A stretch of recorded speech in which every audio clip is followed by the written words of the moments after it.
Hello and welcome to Tantrum House Studio 3. I'm Will Meadows. And I'm Sara Meadows, and today we're looking at Wreck Raiders from Kids Table Board Gaming.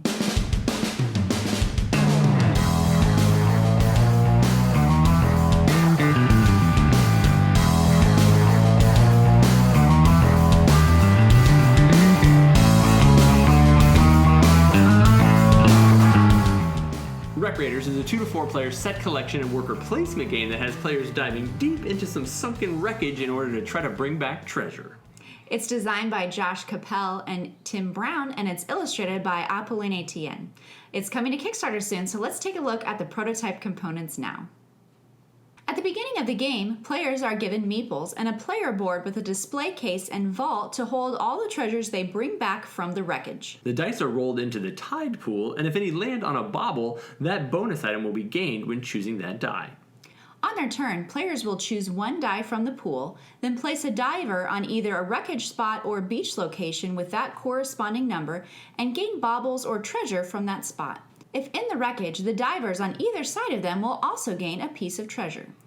Divers can be bumped from the wreckage location up to the beach if a new diver arrives, but as a bonus, they will pick up baubles while there. The treasures that players bring back must be placed in either their display case, starting from left to right, or they can be flipped over to reveal a unique item and then added to their vault, stacked in columns from bottom to top. In order to claim a trophy card, players have to collect a set of treasures in their display case. If the items are in the exact same order, they gain whatever bonus is shown on the card. Players can spend their baubles to manipulate dice, pick up more treasures, gain bonus coins, or change their display items. Or they can save them to purchase aquarium tiles. Aquarium tiles stack up and will provide extra coins at the end of the game. Once one player has completed the required number of trophy cards based on the player count, the other players get one more turn, and then the player with the most coins wins. So we've run through this game a number of different times, playing in different player counts, and we've had a great experience every time. As a two-player game, it is kind of easy to just kind of pick one direction and kind of go that way and max out on it. I know when we played the game the other day, I just had like this sick, tall aquarium that got me a bajillion points at the end of the game, and she kind of maxed out on the trophy cards. When we played it as 4 players, you obviously kind of interlap and overlap with each other and move each other around the beach a little bit more. Although we didn't mention it, but you do kind of limit the number of meeples that you get to work with on your player counts. So there's still not a ton of like bumping everybody. You kind of can control where your characters are going each time. But there are a lot of ways to get points in the game. There are a lot of different strategies to use for victory. So I think that's going to up the replayability on this one.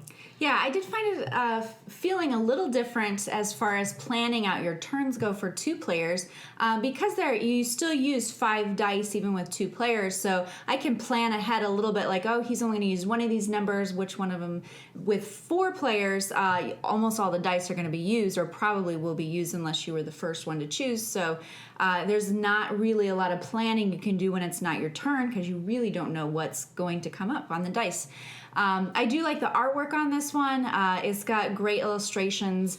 One thing I really liked was the aquarium. Every single piece is different. It's not just some sharks and some goldfish, and there's all different kinds of animals on the aquarium.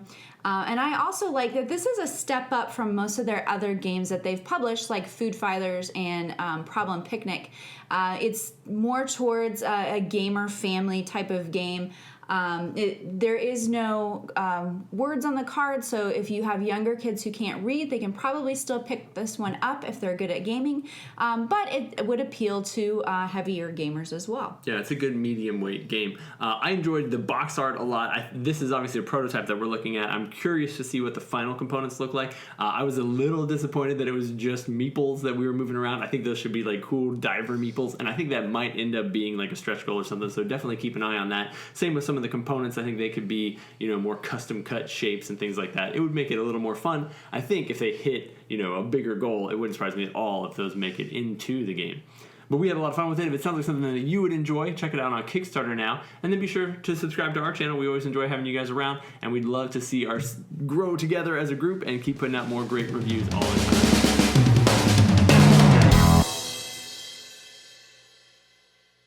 Wreck Raiders is a 2 to 4 player set collection worker placement game that has players diving deep to bring back treasures.